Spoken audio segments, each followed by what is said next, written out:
Hi, my name is Katherine Shirley. This is my video presentation of the mouth. You can call me Kate. I am a registered dental assistant. This is Nema Auditory at Churchill Center at Crosstown. This is my photo ID. I want to talk about the mouth today, and specifically the nerves of the mouth and the type of injections that are involved in numbing a patient's tooth and surrounding tissues. That being said, needles are involved. And so here's your warning if you were wary of needles. First, let's talk about the nerves of the mouth. You have a trigeminal nerve that branches off into a maxillary branch in your maxilla and a mandibular branch in your mandible. The superior alveolar nerve is the maxillary branch of the trigeminal nerve, and the inferior alveolar nerve is the mandibular branch of the trigeminal nerve. You also have an infraorbital nerve that is below the eye. And the last on the list is a greater palatine nerve, and that is a nerve that is in your palate, the roof of your mouth.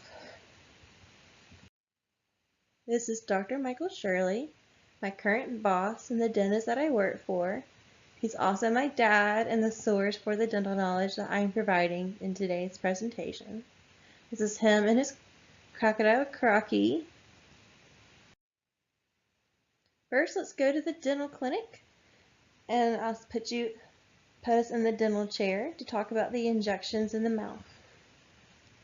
Right, this is the mouth. It has been taken out of the body for convenience, and also the tongue has been taken out for convenience. The tongue is a very strong muscle, so it's every dentist's dream to not have the tongue in the way. We're going to start with the injections in the lower mandible. We're going to start with the inferior alveolar injections, and these get your molars and premolars. Then we're going to move up to your mental injections. And then down here you have your mandibular buccal injections. Buccal is for the cheek. And then you have mandibular lingual injections inside. Lingual for lingua, the tongue. And we're going to go up to the maxilla. In the maxilla, you're going to have posterior maxillary superior alveolar injections. And then at your canines, you're going to have your infraorbital injections. And then you're going to have your macular anterior injections. And then down here, you're going to have your anterior palatine injections at this bump.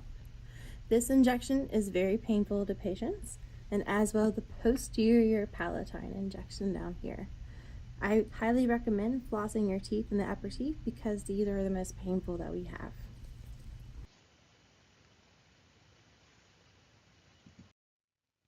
Now let's talk about the hardware that is involved in numbing a patient's tooth. Here we have different needles and syringes set up to highlight the different sizes of needles that we use in dentistry. We're going to start with the extra short needle, and then we move to the short needle. And then here's your long needle with a 30 gauge.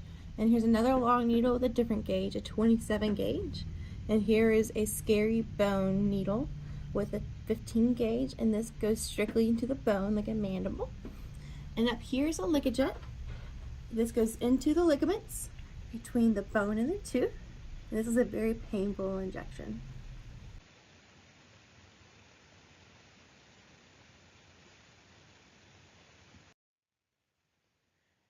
Now I want to talk about the anesthetic solutions that we use to numb patients. Here we have the different anesthetic solutions that are used to numb a patient. First, we're going to start with lidocaine. This one contains epinephrine.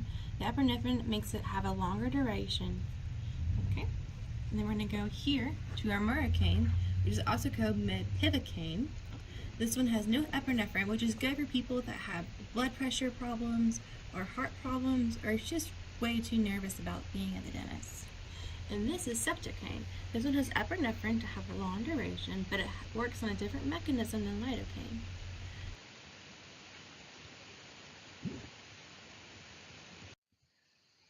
I want to talk about why it's important to make sure you're grabbing the right carpal in procedure. All of these have certain markings so you can identify these quicker. So for when you're in procedure and your dentist needs a new carpal, you can just grab the lidocaine and go. The lidocaine has a red strip around it, the Septocaine has a gold strip around it, and the Marbocaine has this tan strip around it. And I'm shining the light on the Septocaine to show the shininess. It's really hard to tell the difference between the Marvocaine. So when you have to like kind of reach around behind your back to grab a Septocaine, I'm double checking to make sure I did not give the doctor the Marvocaine. And this is my video. I hope you learned that the most important thing is to take care of your upper teeth so you don't have to go through those painful injections. Thank you.